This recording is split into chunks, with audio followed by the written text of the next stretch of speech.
Ada yang tanya, cikgu, kalau kata pedih perut sekarang tengah pedih perut, setengah mengalami perut kram, apa nak buat?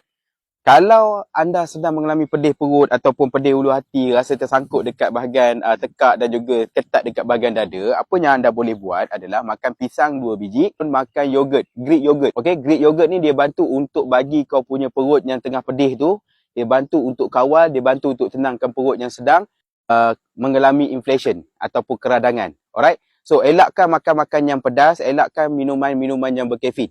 Okey? Minum air suam, lagi bagus you dapat minum air mineral water. Alright? Sekarang saya berada dekat pusat rehabilitasi Pekeso, di mana pusat rehabilitasi ni adalah merupakan yang terbesar di Asia Tenggara. Nampak?